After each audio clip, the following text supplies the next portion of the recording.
It was much the same, this memory, though the hill seemed to be a different one, steeper, and the snow was not falling as thickly as it had before. It was colder also, Jonas perceived. He could see, as he sat waiting at the top of the hill, that the snow beneath the sled was not thick and soft as it had been before, but hard and coated with bluish ice. The sled moved forward, and Jonas grinned with delight, looking forward to the breathtaking slide down through the invigorating air. But the runners, this time, couldn't slice through the frozen expanse as they had on the other snow-cushioned hill. They skittered sideways, and the sled gathered speed. Jonas pulled at the rope, trying to steer, but the steepness and speed took control from his hands, and he was no longer enjoying the feeling of freedom, but instead, terrified, was at the mercy of the wild acceleration downward over the ice, sideways, spinning. The sled hit a bump in the hill, and Jonas was jarred loose and thrown violently into the air. He fell with his leg twisted under him and could hear the crack of bone. His face scraped along jagged edges of ice, and when he came at last to a stop, he lay shocked and still, feeling nothing at first but fear. Then, the first wave of pain. He gasped. It was as if a hatchet lay lodged in his leg, slicing through each nerve with a hot blade. In his agony, he perceived the word fire and felt flames licking at the torn bone and flesh. He tried to move and could not. The pain grew. He screamed. There was no answer. Sobbing, he turned his head and vomited onto the frozen snow. Blood dripped from his face into the vomit. "No!" he cried, and the sound disappeared into the empty landscape, into the wind. Then, suddenly, he was in the annex room again, writhing on the bed. His face was wet with tears. Able to move now, he rocked his own body back and forth, breathing deeply to release the remembered pain. He sat and looked at his own leg, where it lay straight on the bed, unbroken. The brutal slice of pain was gone, but the leg ached horribly still, and his face felt raw.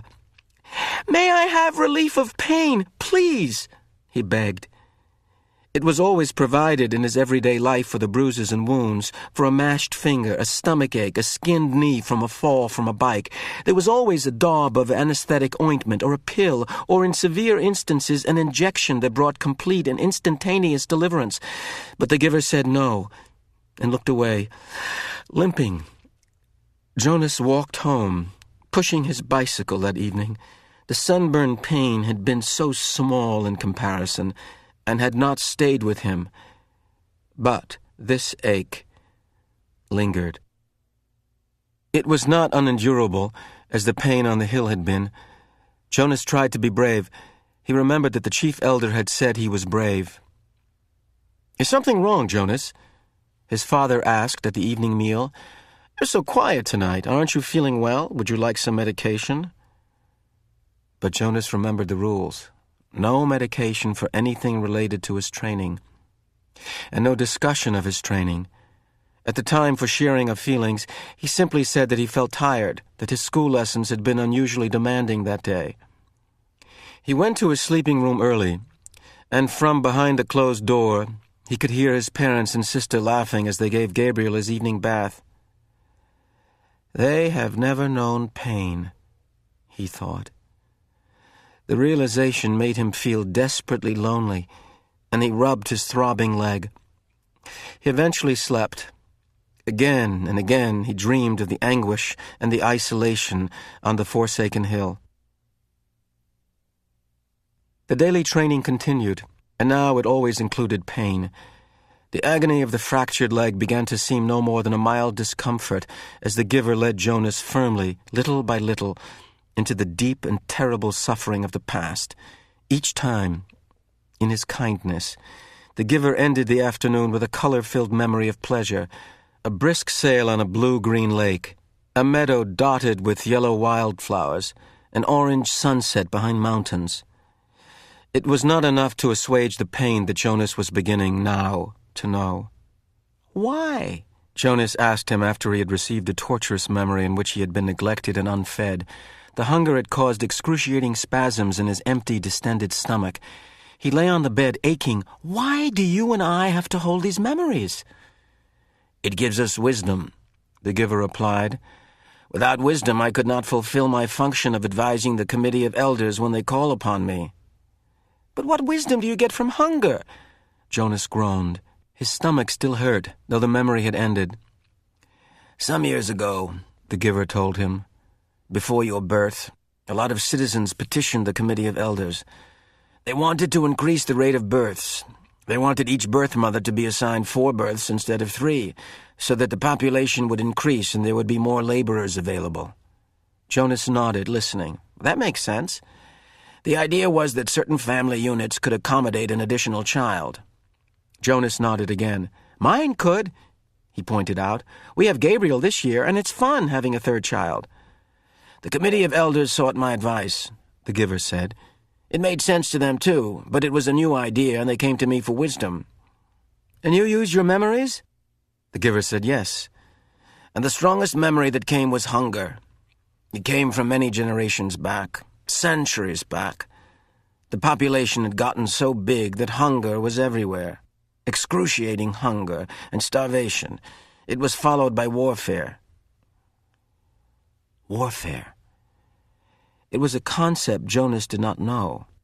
But hunger was familiar to him now. Unconsciously, he rubbed his own abdomen, recalling the pain of its unfulfilled needs. So you described that to them? They don't want to hear about pain. They just seek the advice. I simply advise them against increasing the population. But you said that was before my birth. They hardly ever come to you for advice. Only when they... What was it you said? When they have a problem they've never faced before? When did it happen last? Do you remember the day when the plane flew over the community? Yes, I was scared. So were they. They prepared to shoot it down, but they sought my advice. I told them to wait. But how did you know? How did you know the pilot was lost? I didn't. I used my wisdom from the memories. I knew that there had been times in the past, terrible times, when people had destroyed others in haste, in fear, and had brought about their own destruction. Jonas realized something. That means, he said slowly, that you have memories of destruction. And you have to give them to me, too, because I have to get the wisdom. The giver nodded. But it will hurt, Jonas said. It wasn't a question. It will hurt. Terribly. The giver agreed. But why can't everyone have the memories? I think it would seem a little easier if the memories were shared. You and I wouldn't have to bear so much by ourselves if everybody took a part. The giver sighed. You're right, he said. But then everyone would be burdened and pained. They don't want that. And that's the real reason the receiver is so vital to them, and so honored. They selected me, and you, to lift that burden from themselves. When did they decide that? Jonas asked angrily. It wasn't fair. Let's change it. How do you suggest we do that? I've never been able to think of a way, and I'm supposed to be the one with all the wisdom. But there are 2 of us now, Jonas said eagerly. Together we can think of something. The giver watched him with a wry smile. Why can't we just apply for a change of rules? Jonas suggested. The giver laughed. Then Jonas, too, chuckled reluctantly. The decision was made long before my time, or yours, the giver said, and before the previous receiver, and... He waited. Back and back and back. Jonas repeated the familiar phrase. Sometimes it had seemed humorous to him. Sometimes it had seemed meaningful and important. Now it was ominous. It meant, he knew, that nothing could be changed. The new child, Gabriel, was growing and successfully passed the test of maturity that the nurturers gave each month. He could sit alone now, could reach for and grasp small play objects, and he had 6 teeth. During the daytime hours, Father reported, he was cheerful and seemed of normal intelligence. But he remained fretful at night, whimpering often, needing frequent attention. "After all this extra time I put in with him," Father said one evening after Gabriel had been bathed and was lying for the moment hugging his hippo placidly in the small crib that had replaced the basket, "I hope they're not going to decide to release him." "Maybe it would be for the best," Mother suggested. "I know you don't mind getting up with him at night, but the lack of sleep is awfully hard for me." "If they release Gabriel, can we get another new child as a visitor?" asked Lily. She was kneeling beside the crib, making funny faces at the little one, who was smiling back at her. Jonas's mother rolled her eyes in dismay. "No," Father said, smiling. He ruffled Lily's hair. "It's very rare, anyway, that a new child's status is as uncertain as Gabriel's. It probably won't happen again for a long time. Anyway," he sighed, "they won't make the decision for a while. Right now we're all preparing for a release we'll probably have to make very soon. There's a birth mother who's expecting twin males next month." "Oh, dear," Mother said, shaking her head. "If they're identical, I hope you're not the one assigned." "I am. I'm next on the list. I'll have to select the one to be nurtured and the one to be released. It's usually not hard, though. Usually it's just a matter of birth weight. We release the smaller of the two." Jonas, listening, thought suddenly about the bridge and how, standing there, he had wondered what lay elsewhere. Was there someone there waiting who would receive the tiny released twin? Would it grow up elsewhere, not knowing ever that in this community lived a being who looked exactly the same? For a moment he felt a tiny fluttering hope that he knew was quite foolish. He hoped that it would be Larissa waiting. Larissa, the old woman he had bathed. He remembered her sparkling eyes, her soft voice, her low chuckle. Fiona had told him recently that Larissa had been released at a wonderful ceremony. But he knew that the old were not given children to raise. Larissa's life elsewhere would be quiet and serene as befit the old. She would not welcome the responsibility of nurturing a new child who needed feeding and care and would likely cry at night. "Mother, Father," he said, the idea coming to him unexpectedly, "why don't we put Gabriel's crib in my room tonight? I know how to feed and comfort him, and it would let you and Father get some sleep." Father looked doubtful. You sleep so soundly, Jonas. What if his restlessness didn't wake you?" It was Lily who answered that. "If no one goes to tend Gabriel," she pointed out, "he gets very loud. He'd wake all of us if Jonas slept through it." Father laughed. "You're right, Lily Billy. All right, Jonas, let's try it just for tonight. I'll take the night off and we'll let Mother get some sleep too." Gabriel slept soundly for the earliest part of the night. Jonas, in his bed, lay awake for a while. From time to time he raised himself on one elbow, looking over at the crib. The new child was on his stomach, his arms relaxed beside his head, his eyes closed, and his breathing regular and undisturbed. Finally Jonas slept too. Then, as the middle hours of the night approached, the noise of Gabe's restlessness woke Jonas. The new child was turning under his cover, flailing his arms and beginning to whimper. Jonas rose and went to him. Gently he patted Gabriel's back. Sometimes that was all it took to lull him back to sleep, but the new child still squirmed fretfully under his hand. Still patting rhythmically, Jonas began to remember the wonderful sail that the giver had given him not long before, a bright, breezy day on a clear turquoise lake, and above him the white sail of the boat billowing as he moved along in the brisk wind.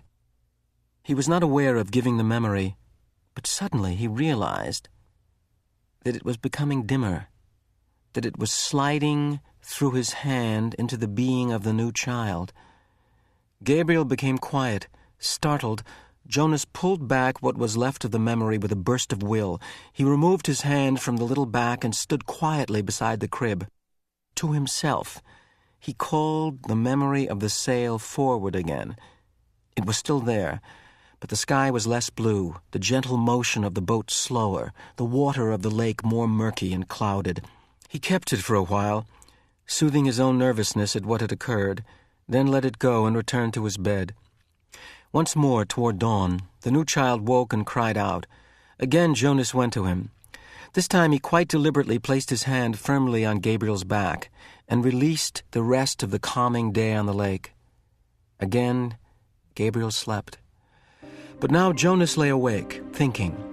He no longer had any more than a wisp of the memory, and he felt a small lack where it had been. He could ask the giver for another sail, he knew. A sail perhaps on ocean next time, for Jonas had a memory of ocean now, and knew what it was. He knew that there were sailboats there too, in memories yet to be acquired. He wondered, though, if he should confess to the giver that he had given a memory away. He was not yet qualified to be a giver himself, nor had Gabriel been selected to be a receiver. That he had this power frightened him. He decided not to tell.